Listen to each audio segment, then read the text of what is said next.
Queridos hermanos y hermanas, de nuevo nos encontramos para conversar sobre un tema muy apasionante que tiene que ver con el capítulo 13 de San Marcos.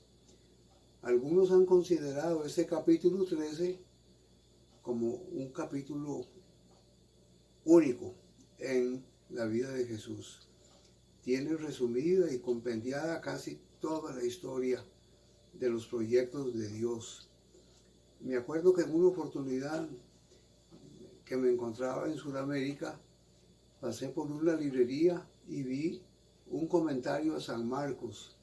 Entré por curiosidad para verlo y era un libro de 1000 páginas y yo dije, qué barbaridad, ¿cómo es posible un comentario para un evangelio tan corto? No podía creerlo, hace muchos años de eso. Hoy, después de tantos años de pastorado y estudios bíblicos y de estudiar la palabra, me doy cuenta que en efecto ese libro, ese capítulo 13 de San Marcos es básico para entender muchísimas cosas. Es corto, tiene apenas 31 capítulos. Les invito a que ustedes lo lean en su casa. Hay que tener mucho cuidado cuando lo leemos porque hay un paréntesis ahí que se abre. Y ese paréntesis engaña a muchas personas porque se lo saltan y siguen leyendo. Entonces confunden una cosa con otra. Por ejemplo, Jesús está con sus discípulos frente al templo y le muestran el templo y Jesús les dice, no quedará piedra sobre piedra. Este templo será demolido. Esa es la primera parte. Y la segunda parte es cuando ya se encuentra en otro lado, los discípulos le preguntan que cómo va a ser eso. Y entonces Jesús les explica lo que va a pasar en ese momento cuando se destruye el templo de Jerusalén. El templo de Jerusalén para los judíos lo era todo, especialmente para el judaísmo. El judaísmo llegó a ser un grupo dentro del pueblo de Israel muy poderoso, muy fuerte, que nace en la época de los macabeos, unos 2 o 3 siglos antes de Cristo, cuando los macabeos lucharon por independizarse de la opresión de los gobiernos que los asediaban, que los mantenían dominados, y todo iba en función del templo. Uno de los gobernantes se burló de una manera especial de los judíos. ¿Qué hizo? Después de humillar a los judíos, a su antojo, a su gusto, quemaron un cerdo en el templo de los judíos, que era una cosa sagrada. Para el judío el templo equivalía casi a Dios. Estar en el templo era estar bajo la protección de Dios. Era lo más importante. Es una idea que nos ha quedado hasta el día de hoy a nosotros, que el templo es muy importante. Bueno, resulta que los macabeos lucharon denodadamente y derrotaron a los que los dominaban y así pudieron tener una victoria sobre ellos. Pasó el tiempo y los judíos siempre siguieron con la idea del templo.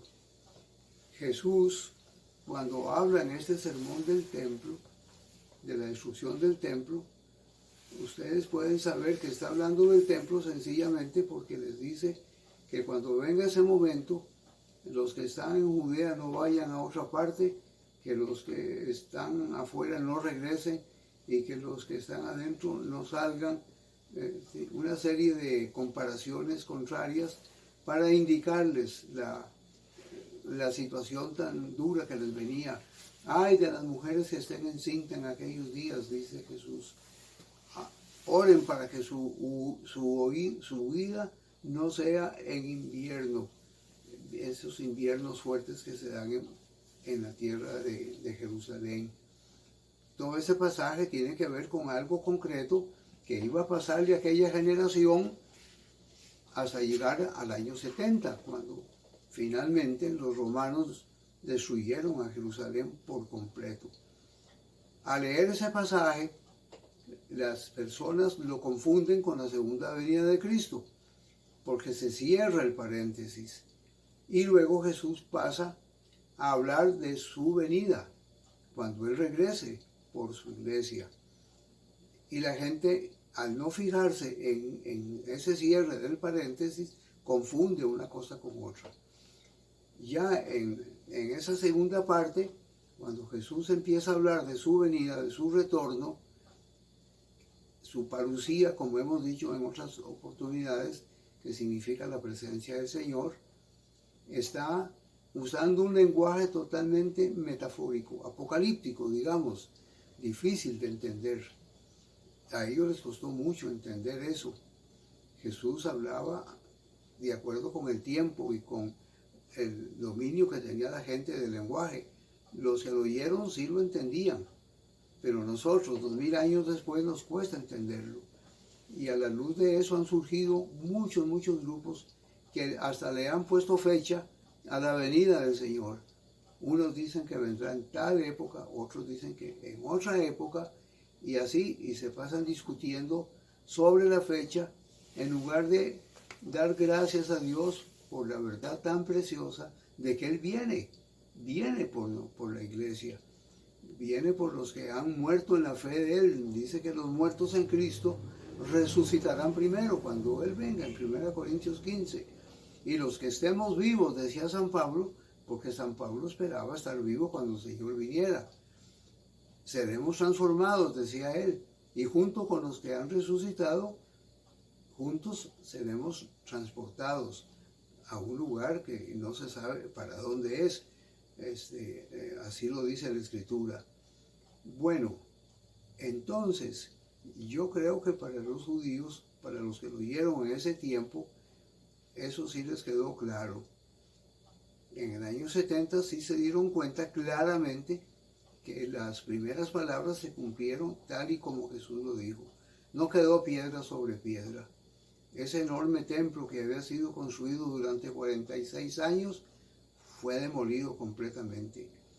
Como que los romanos sabían, pienso yo, no estoy seguro, que si desaparecían el templo, se diezmaban las fuerzas, se diezmaba la devoción, se diezmaba el entusiasmo de ese grupo especialmente sectario que se llamaba el judaísmo.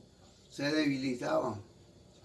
Creo que así ha sido todavía, y todavía es así, porque lo único que les queda a los judíos es el muro de los lamentos, pues, puesto que no han podido reconstruir ni construir ese templo.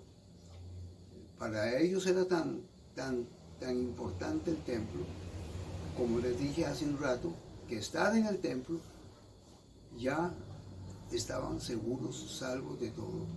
En tiempos de calamidad y de guerra la gente huye, corre a meterse en un templo porque ahí se siente protegido. Es así que Jeremías en su profecía les dice: ay de aquellos que dicen templo, templo, templo. ¿Para qué queréis ese día? Dice, si no habrá manera de que ustedes se salven. Habían hecho tantas cosas incorrectas que aunque se metieran en el templo, no había manera de escapar. Es que no basta con ser religioso, no basta con aferrarse a un lugar, ni a unas ideas. Eso es religioso. Hay que tener una fe firme en el Señor Jesucristo y en su venida, que es una verdad que está bien claramente expresada en la Sagrada Escritura, la venida del Señor. Es el último portento que nos falta. No hay otro evento tan importante en la tierra, no hay otro que sea tan importante como que el Señor viene. Y lamentablemente los hermanos, la iglesia del Señor, como que no ha tomado muy en serio esto. La iglesia primitiva sí lo toma muy en serio. Es Pablo el que dice: Maránata, ven pronto, Señor Jesús. El Señor viene. La iglesia del primer siglo creía que el Señor venía en ese primer siglo, y lo esperaban. Hasta mismo Pablo lo esperaba. Pablo esperaba que cuando el Señor viniera no estaría muerto, sino que estaría vivo y transformado, como dice la Escritura, porque tendremos un cuerpo transformado, como aquellos que resucitarán, como dice Filipenses, que tendremos un cuerpo semejante al de Cristo resucitado. Eso debe ser una maravilla. La mente no nos da para entender todo eso. Lo aceptamos por la fe y esperamos vivirlo con júbilo y con alegría en ese momento cuando el Señor venga. Ahora bien, entonces debemos hacer una distinción muy clara entre religión y una adhesión personal al Señor Jesucristo. Eso es básico y muy importante, porque de otro modo la religión engaña. Hay tantas religiones y cada una se pelea el lugar que solo a Cristo le corresponde. Nosotros hemos sido llamados a honrarle, a amarle y a vivir para Él. Queridos hermanos, yo quisiera que ustedes piensen muy bien en esto. Es una esperanza maravillosa la que domina al pueblo de Dios hoy.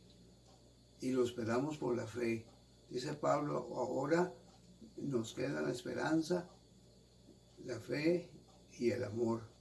El mayor de todos es la fe. Pero vivimos en esas tres virtudes teologales, como lo llaman algunos estudiosos, la fe, la esperanza y el amor.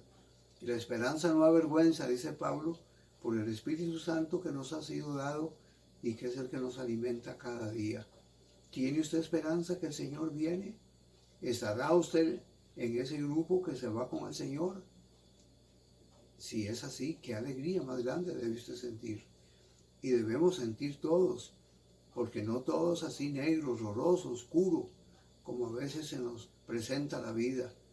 Viene un momento precioso. Solo basta que ustedes lean las realidades que se van a dar cuando el Señor venga, leyendo Isaías 65 y 66 y Apocalipsis 21 y 22, como ya lo he indicado en mis otras conversaciones. Nos llena de esperanza y de alegría saber que el Señor viene. Este es un libro precioso y el capítulo 13, una joya dentro del libro, preciosísima, porque nos habla del proyecto del Señor que no será frustrado, que será cumplido cuando Él viene. Que Dios les bendiga ricamente y unámonos con aquella palabra tan linda. Maranata, el Señor viene. Saludémonos así siempre. Que la paz del Señor sea con cada uno de nosotros. Amén.